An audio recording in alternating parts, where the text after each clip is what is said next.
السلام علیکم ورحمۃ اللہ وبرکاتہ۔ نحمدہ ونصلی علی رسولہ الکریم، اما بعد، فاعوذ باللہ من الشیطان الرجیم، بسم اللہ الرحمن الرحیم۔ آج ہم پڑھیں گے باب سجود السہو وغیرہ، نماز میں سجدہ سہو وغیرہ کا باب۔ یہ حدیث نمبر 259 ہے۔ اس میں نماز کی بھول چوک کے بارے میں ذکر کیا گیا ہے۔ یہ بات ہمیں جان لینی چاہیے کہ عربی میں بھول چوک کے لیے 2 لفظ استعمال کیے جاتے ہیں، ایک ہے سہو اور دوسرا ہے نسیان۔ سہو کا مطلب یہ ہوتا ہے کہ افعال میں، کام کاج میں بھول چوک ہو جانا، اور نسیان کا معنی یہ ہوتا ہے عام طور پر کہ جو علمی چیزیں ہیں، معلومات ہیں، ان میں نسیان ہو جانا، بھول جانا۔ تو تمام علماء حق اس بات پر متفق ہیں کہ نبی صلی اللہ علیہ وسلم کو کبھی بھی نسیان نہیں ہوا تھا۔ یہی وجہ تھی کہ اللہ تعالیٰ کے احکامات کو پہنچانے اور شریعت کو آگے دوسروں تک پہنچانے میں نبی صلی اللہ علیہ وسلم کو کبھی بھی کوئی مغالطہ نہیں ہوا تھا۔ اس لیے اللہ تعالیٰ نے ارشاد فرمایا سَنُقْرِئُكَ فَلَا تَنْسَى، کہ آپ ہمارے احکامات کو پڑھ کر سنائیں گے اور ہم آپ کو اس میں بھولنے نہیں دیں گے۔ لیکن سہو کا امکان آپ کو ہو جایا کرتا تھا، یعنی عملاً کئی دفعہ آپ سے سہو ہوا۔ مثلاً نماز میں ایک مرتبہ آپ نے رکعات کم پڑھائیں، اور یہ حدیث جو ابھی ہم پڑھنے لگے ہیں اس میں بھی یہی ذکر ہے کہ نبی صلی اللہ علیہ وسلم سے جو درمیانی تشہد تھی وہ رہ گئی تھی، تو پھر آپ نے اس کے آخر میں سجدہ سہو کیا۔ تو چلیں ہم حدیث پڑھتے ہیں۔ وعن عبد اللہ بن بحینہ رضی اللہ تعالی عنہ، سیدنا عبداللہ بن بحینہ رضی اللہ عنہ سے روایت ہے، قال، وہ کہتے ہیں، ان النبی صلی اللہ علیہ وسلم صلی بہم الظہر، نبی صلی اللہ علیہ وسلم نے ان کو ظہر کی نماز پڑھائی۔ فقام فی الرکعتین الاولیین ولم یجلس، آپ پہلی 2 رکعتوں کے بعد تیسری رکعت کے لیے اٹھ کھڑے ہوئے، ولم یجلس، اور تشہد نہیں بیٹھے۔ فقام الناس معہ، لوگ بھی آپ کے ساتھ کھڑے ہو گئے۔ حتی اذا قضى الصلاۃ، یہاں تک کہ جب آپ نے 4 رکعتیں مکمل کر لی۔ وانتظر الناس تسلیمہ، لوگ انتظار کرنے لگے کہ اب آپ سلام پھیریں گے۔ کبرا، تو آپ نے اللہ اکبر کہا۔ وہو جالس، آپ تشہد کی حالت میں ہی بیٹھے ہوئے تھے۔ وسجد سجدتین قبل ان یسلم، آپ نے سلام پھیرنے سے پہلے 2 سجدے کیے۔ ثم سلم، پھر آپ نے سلام پھیرا۔ اخرجہ السبع، اس کو 7 نے روایت کیا ہے۔ وہذا لفظ البخاری، اور یہ بخاری کی کتاب کے الفاظ ہیں۔ وفی روایت مسلم، اور مسلم کی روایت میں یہ الفاظ ہیں، یکبر فی کل سجدۃ وہو جالس، آپ ہر سجدے کے لیے اللہ اکبر کہتے تھے اور آپ بیٹھے ہوئے تھے۔ وسجد الناس معہ، لوگوں نے بھی آپ کے ساتھ سجدہ کیا۔ مکان ما نسی من الجلوس، اس سجدے کی جگہ پر جو آپ نماز میں تشہد بیٹھنے سے بھول گئے تھے۔ تو اس حدیث سے جو ہم ایک اہم مسئلہ ہے وہ یہ سمجھیں گے کہ اگر کسی کی درمیانی تشہد رہ جائے تو اس کو پھر یہ چاہیے کہ وہ سلام پھیرنے سے پہلے وہ 2 سجدے کرے، اور سجدے کرنے کا طریقہ یہی ہوگا کہ وہ تشہد میں بیٹھنے کی حالت میں اللہ اکبر کہے اور سجدہ کرے، اور پھر اٹھے اور عام 2 سجدوں کی درمیان میں بیٹھے، پھر اللہ اکبر کہے اور دوسرا سجدہ کرے، اور پھر اٹھے اور سلام پھیر دے۔ لیکن بعض اوقات نماز میں کمی اور زیادتی کا شبہ ہو جاتا ہے، تو پھر اس کا طریقہ اور ہوگا کہ یعنی یہ سجدے کے بارے میں بھی بعض نے یہ کہا ہے کہ اگر کمی واقع ہو جائے تو پھر سجدہ سہو سلام پھیرنے سے پہلے کیا جانا چاہیے، اور اگر نماز زیادہ پڑھی چل جائے تو پھر سلام پھیرنے کے بعد سجدہ سہو کیا جائے۔ بہرحال مختلف طریقے سے نبی علیہ الصلوۃ والسلام سے سجدہ سہو کا ذکر آتا ہے، اور یہ بھی آتا ہے کہ آپ نے سجدہ سہو کے بعد تشہد وغیرہ نہیں پڑھی اور نہ ہی سلام پھیرا ہے۔ یہ یعنی وضاحت ہے کہ 2 سجدے کرنے کے بعد ایسے ہی سلام پھیر لیا جائے گا۔ اس حدیث سے ایک مسئلہ یہ بھی ہمیں معلوم ہوا کہ مقتدیوں کو یہ چاہیے کہ وہ امام کی پیروی کریں، کہ دیکھیں کہ نبی صلی اللہ علیہ وسلم تشہد سے بھول گئے ہیں، حالانکہ صحابہ کو یہ بات یاد تھی، تو وہ لوگ آپ کے ساتھ ہی کھڑے ہو گئے۔ یعنی مقتدیوں کے لیے یہی حکم ہے کہ اگر امام 3 کے بعد سلام پھیر دے، 4 کے بعد یا 5 کے بعد، یعنی جو بھی غلطی ہو، مقتدی اس کے پیچھے ہی چلیں، وہ اپنی مرضی نہ کریں۔ یہ نہ ہو کہ امام کھڑا ہو جائے اور وہ کہیں کہ نہیں ہم تشہد پڑھ کے کھڑے ہوں گے، یا اگر وہ 5ویں رکعت کے لیے کھڑا ہو گیا ہے تو وہ کہیں کہ نہیں ہم 4 پھر پڑھ کے سلام پھیر لیں گے۔ نہیں، مقتدی امام کی اقتداء کریں گے، اس کے پیچھے ہی چلیں گے جس طرح امام کرے گا۔ البتہ یہ ہے کہ نبی علیہ الصلوۃ والسلام نے یہ طریقہ سکھایا ہے کہ اگر خواتین میں سے کوئی اس غلطی کو بھانپ لے تو وہ اپنی یعنی ران کے اوپر زور سے ہاتھ مارے، اور امام بھی اگر پڑھا لکھا ہوگا تو وہ پھر توجہ کرے گا کہ میں بھول گیا ہوں، اور شاید اس کو اپنی بھول یاد آ جائے۔ اور اگر مردوں میں سے کوئی اس بھول کو پہچان لے تو وہ سبحان اللہ کہہ دے، تاکہ امام اپنی غلطی کو پہچان لے، اور وہ اس غلطی کو ہو سکتا ہے کہ وہ نماز کے اندر فوراً ہی دور کر لے اور اسے سجدہ سہو کرنے کی ضرورت پیش نہ آئے۔ تو بہرحال نماز میں کئی طرح کی بھول ہوتی ہے، یہ انشاءاللہ یہ ہمارے مسائل آگے چلتے جائیں گے، اور اگلی احادیث میں ہم نماز میں سہو کے مختلف مسائل کو پڑھیں گے۔ سیدنا ابی ہریرہ رضی اللہ تعالی عنہ سے مروی ہے، وعن ابی ہریرہ رضی اللہ تعالی عنہ قال صلی النبی صلی اللہ علیہ وسلم احدی صلاتي العشی رکعتین، کہ نبی صلی اللہ علیہ وسلم نے رات کی نمازوں میں سے یعنی مغرب اور عشاء میں سے ایک نماز ہمیں پڑھائی، رکعتین 2 رکعتیں پڑھا دی، ثم سلم، پھر آپ نے 2 رکعتوں کے بعد سلام پھیر دیا، ثم قام الی خشبۃ فی مقدم المسجد، پھر آپ اٹھ کر چلے گئے اور مسجد کے سامنے پڑی ہوئی ایک لکڑی پر ہاتھ رکھ کے کھڑے ہو گئے، فوضع یدہ علیہا، آپ نے اس لکڑی پر اپنا ہاتھ مبارک رکھا، وفی القوم ابو بکر وعمر فہابا، نماز پڑھنے والوں میں ابو بکر رضی اللہ عنہ بھی تھے، عمر رضی اللہ تعالیٰ عنہ بھی موجود تھے، پس وہ دونوں بات کرنے سے ڈرے، یعنی ادباً احتراماً، ان کو سمجھ نہیں آئی کہ ہم نبی علیہ السلام کو کیسے پوچھیں، فہابا ان یکلماہ، وہ ڈرے کہ وہ آپ سے بات کریں، وخرج سرعان الناس فقالوا، لیکن کچھ لوگ ایسے تھے جو جلد باز تھے یعنی بے تکلف، وہ جلدی سے باہر نکلے اور انہوں نے نبی علیہ السلام سے پوچھا، اقصرت الصلاۃ، کیا نماز کم کر دی گئی ہے؟ اور ورجل یدعوہ النبی صلی اللہ علیہ وسلم ذی الیدین، ان میں ایک ایسا آدمی بھی تھا جس کو نبی صلی اللہ علیہ وسلم ذی الیدین کہا کرتے تھے، فقال یا رسول اللہ انسیت ام قصرت الصلاۃ، اس نے پوچھا کہ اللہ کے رسول کیا آپ بھول گئے ہیں یا نماز ہی کم ہو گئی ہے؟ فقال، تو نبی صلی اللہ علیہ وسلم نے آگے سے فرمایا کہ لم انس ولم تقصر، نہ میں بھولا ہوں اور نہ ہی نماز کم کی گئی ہے، یعنی نبی علیہ السلام کو بالکل ہی سہو ہو گیا کہ آپ نے فرمایا کہ میں نے تو پوری نماز پڑھی ہے۔ قال بلا، وہ کہنے لگے کہ کیوں نہیں، بل نسیتا، بلکہ آپ کو سہو ہو گیا ہے، آپ بھول گئے ہیں۔ فصلی رکعتین، تو نبی صلی اللہ علیہ وسلم نے پھر 2 رکعتیں دوبارہ پڑھائیں، ثم سلم، پھر سلام پھیرا، ثم کبر، پھر اللہ اکبر کہا، فسجد مثل سجودہ، آپ نے سجدہ کیا نماز کے سجدوں کی طرح، او اطول، یا اس سے لمبا،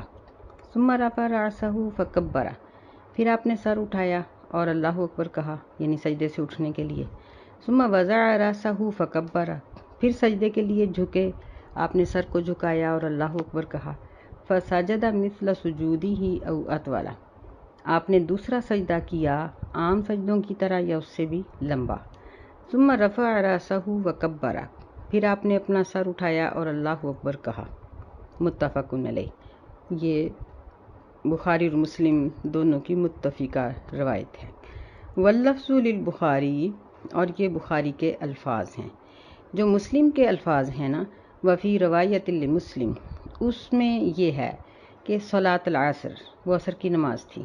ولی ابی داود، اور ابو داود میں یہ حدیث مذکور ہے، فقال اصدق ذو الیدین، اس میں یہ الفاظ بھی ہیں کہ نبی صلی اللہ علیہ وسلم نے لوگوں سے پوچھا کہ کیا ذو الیدین صحیح کہہ رہا ہے، نماز میں نے کم پڑھائی ہے؟ فاومؤ ای نعم، لوگوں نے سر سے اشارہ کیا کہ یعنی ہاں یہ صحیح کہہ رہا ہے۔ وہی فی الصحیحین، اور یہ صحیحین میں جو روایت آتی ہے اس کے الفاظ یہی ہیں۔ لیکن بلفظ فقالوا،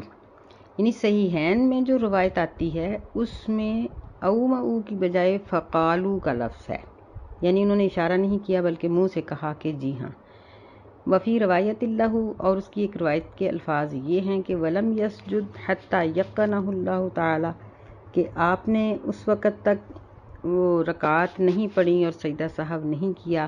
یہاں تک کہ اللہ تعالیٰ نے آپ کو یقین دلا دیا۔ تو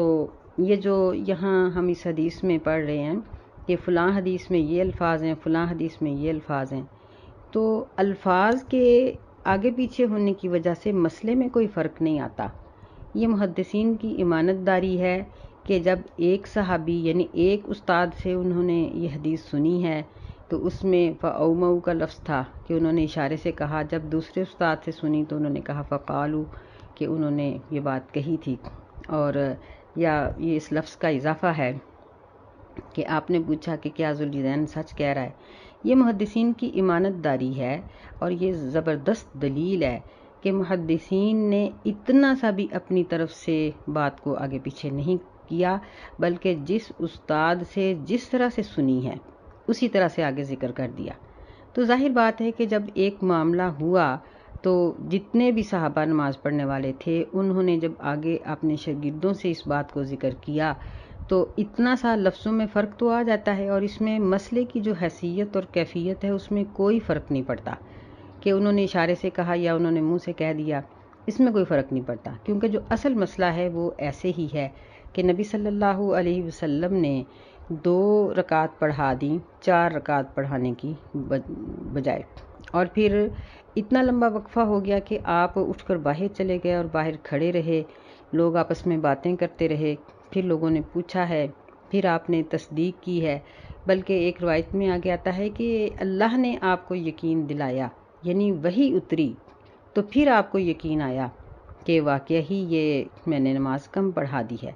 تو پھر آپ نے 2 رکعتیں پڑھائیں اور اس کے بعد سجدہ سہو کیا۔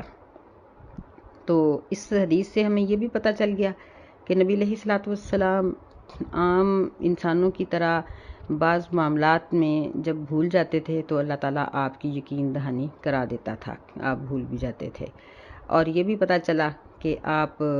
نہیں تھے، غیب دان نہیں تھے۔ اگر آپ غیب دان ہوتے تو پھر نبی صلی اللہ علیہ وسلم کو کسی سے پوچھنے کی ضرورت پیش نہ آتی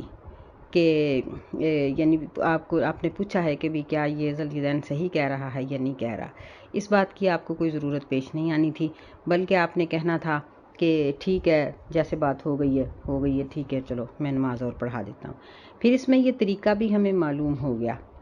کہ اگر نماز کی رکعات کم ہیں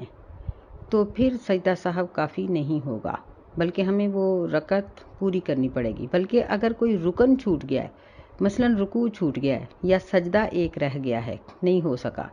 2 کی بجائے 1 سجدہ کر لیا ہے، تو ایسی صورت میں بھی پوری رکعت اور پڑھنی پڑے گی اور سجدہ سہو بھی کرنا پڑے گا۔ لیکن اگر ہمیں یہ شک ہے کہ ہم نے رکعات زیادہ پڑھ لی ہیں، 4 کی بجائے 5 پڑھ لی ہیں، تو پھر ہمیں صرف سجدہ سہو کرنا پڑے گا۔ تو 5 رکعت وہ اور سجدہ سہو کو اللہ تعالیٰ ایک پوری رکعت کا درجہ دے کر 6 رکعتیں بنا دے گا، اور وہ شیطان رد ہو جائے گا کہ اس نے تو غلطی ڈالی تھی کہ ہمارا اجر کم ہو، لیکن 1 رکعت زیادہ تھی، اور اللہ تعالیٰ نے 2 سجدوں کو 1 رکعت کے برابر جب رکھا تو شیطان کا یہ جو خیال تھا یہ رد ہو گیا، اللہ تعالیٰ نے 2 نفلوں کا ثواب بھی ساتھ دے دیا۔ لیکن اگر یہ شک ہو کہ میں نے پتہ نہیں 4 پڑھی ہیں کہ 5 پڑھی ہیں یا 3 پڑھی ہیں یا 4 پڑھی ہیں، تو پھر اگر کم اور زیادہ میں شک ہے، یعنی 3 اور 4 میں شک ہے،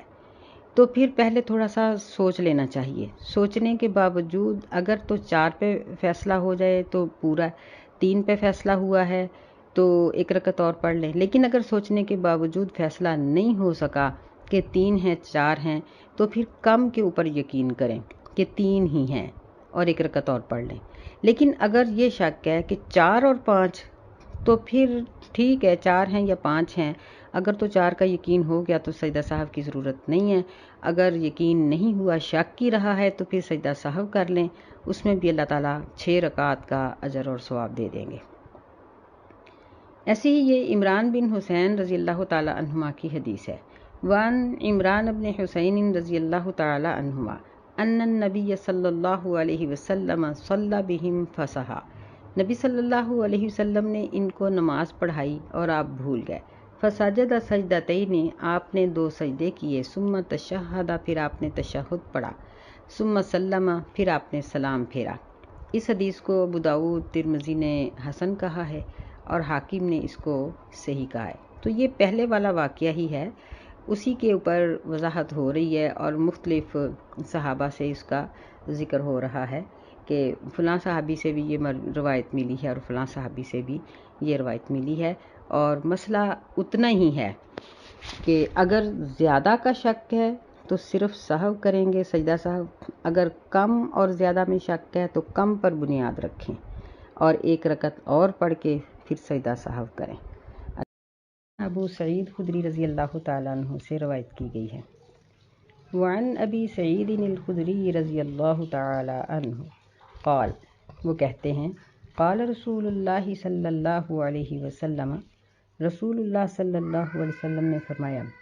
اذا شک احدکم فی صلاتہ فلم یدر کم صلی، جب تم میں سے کسی کو اپنی نماز کے بارے میں شک ہو جائے، فلم یدری، وہ یہ نہ جان سکے کہ اس نے کتنی نماز پڑھی ہے، اثلاثن ام اربع، اس نے 3 رکعتیں پڑھی ہیں یا 4، فلیطرح الشک، تو اسے چاہیے کہ وہ اپنے شک کو دور کر دے، ولیبنی علی ما استیقن، اور وہ اپنی نماز کی بنیاد یقین پر رکھے، یعنی جہاں اس کو یقین ہو جائے کہ میں نے 3 ہی پڑھی ہیں یا میں نے 4 پڑھی ہیں، 3 پڑھی ہیں تو 1 اور پڑھ لے، اگر 4 ہی پڑھی ہیں تو ٹھیک ہے۔ ثم یسجد، پھر سلام پھیرنے سے پہلے وہ سجدہ سہو کر لے، 2 سجدے کر لے۔ ثم یسجد سجدتین قبل ان یسلم، سلام پھیرنے سے پہلے 2 سجدے کر لے۔ فإن کان صلی 5 شفعنا له صلاتہ، اگر اس کی 5 رکعتیں پڑھی گئی ہیں تو ان 2 سجدوں سے اس کی نماز جفت ہو جائے گی۔ وإن کان صلی تماما، اور اگر اس کی نماز مکمل ہو گئی یعنی اور رکعت پڑھنے سے، کانتا ترغیما للشیطان، تو وہ شیطان کو رد کرنے کے لیے وہ ہو جائے گی۔ یعنی مثال کے طور پر کسی یہ شک ہو گیا کہ اس نے 3 رکعتیں پڑھی ہیں یا 4،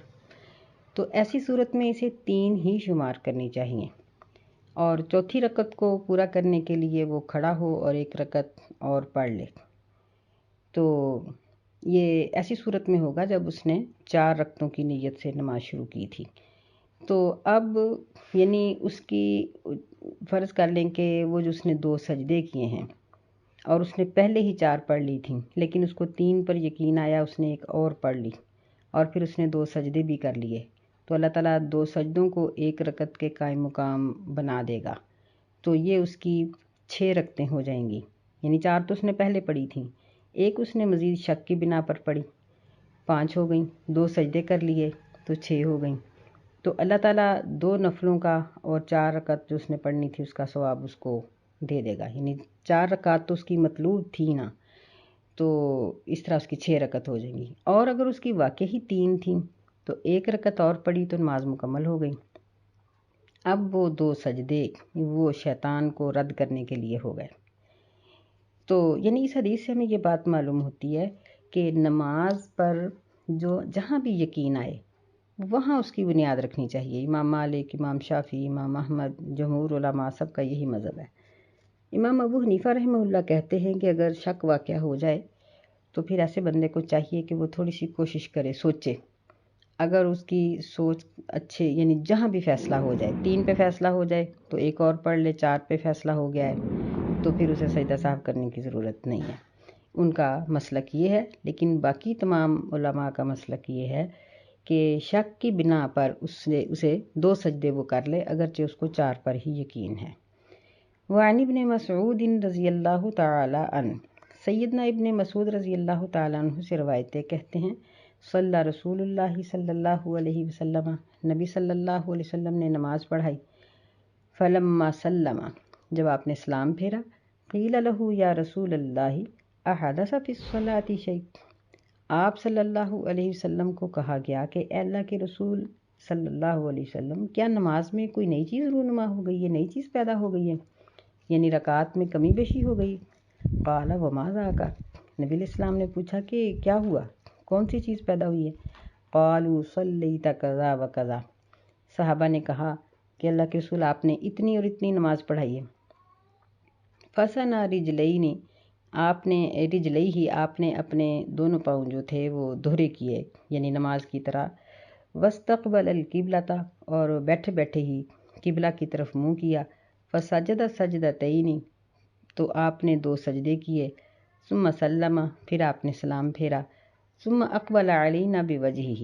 پھر آپ ہماری طرف منہ کر کے بیٹھ گئے۔ فقال، آپ نے فرمایا، انہ لو حدث فی الصلاۃ شیء انباتکم، اگر نماز میں کوئی نئی تبدیلی ہوئی ہوتی تو میں تمہیں اس کی خبر دے دیتا۔ ولیکن انما انا بشر مثلکم، اور لیکن بات یہ ہے کہ میں بھی تمہاری طرح کا انسان ہوں۔ انسا کما تنسون، میں بھول جاتا ہوں جس طرح تم بھول جاتے ہو۔ فاذا نسیت فذکرونی، پس جب میں بھول جاؤں تو مجھے یاد کرا دو۔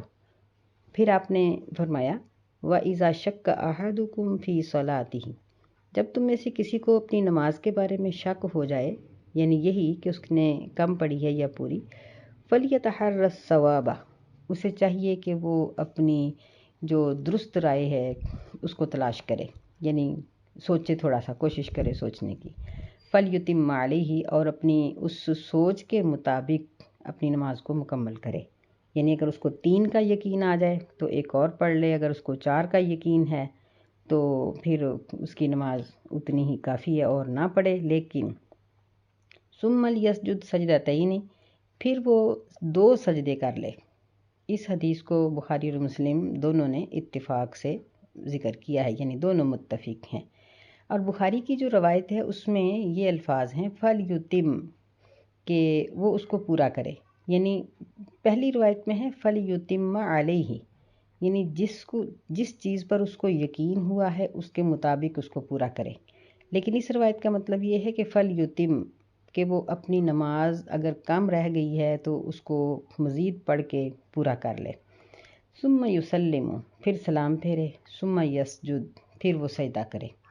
یعنی پہلی روایت میں یہ تھا کہ سلام سے پہلے سجدہ کرے، اور اس میں یہ ہے کہ سلام پھیرنے کے بعد سجدہ کرے۔ اور ولی مسلم میں جو روایت ہے اس کے الفاظ یہ ہیں کہ ان النبی صلی اللہ علیہ وسلم سجد سجدۃ السہو بعد السلام والکلام، نبی صلی اللہ علیہ وسلم نے 2 سجدہ سہو کیے سلام پھیرنے کے بعد اور لوگوں سے گفتگو کرنے کے بعد۔ ظاہر ہے کہ لوگوں نے جب آپ سے بات کی ہے کہ آپ بھول گئے ہیں اور آپ نے فرمایا کہ کیا ہوا، کیسے ہوا، تو یہ ساری کلام ہی تھی نا، تو اس کے بعد آپ نے 2 سجدے کیے ہیں۔ جو احمد کی روایت ہے اور ابو داود کی ہے اس میں یہ ہے، اور نسائی میں بھی ہے۔ اور نسائی میں جو حدیث آتی ہے وہ عبداللہ بن جعفر مرفوعاً، عبداللہ بن جعفر سے مرفوع آتی ہے حدیث یہ، من شک فی صلاتہ فلیسجد سجدتین بعد ما یسلم، کہ جس شخص کو اپنی نماز میں شک ہو جائے تو اسے چاہیے کہ وہ سجدے کر لے، 2 سجدے سلام پھیرنے کے بعد۔ اس حدیث کو وصححہ ابن خزیمہ نے بھی صحیح کہا ہے۔ تو اس حدیث میں ایک بات تو یہ ذکر کی گئی ہے کہ آپ نے فرمایا کہ انما انا بشر مثلکم، کہ میں بھی تمہاری طرح کا ہی انسان ہوں۔ تو میں بھول جاتا ہوں جس طرح تم بھول جاتے ہو۔ تو اس کا مطلب یہ ہے کہ نبی صلی اللہ علیہ وسلم نوع بشر سے ہی تھے، لیکن آپ کا مقام، آپ کا مرتبہ اتنا ہے کہ کیا تمام جو کائنات کے لوگ ہیں، تمام کائنات سے افضل ہیں آپ،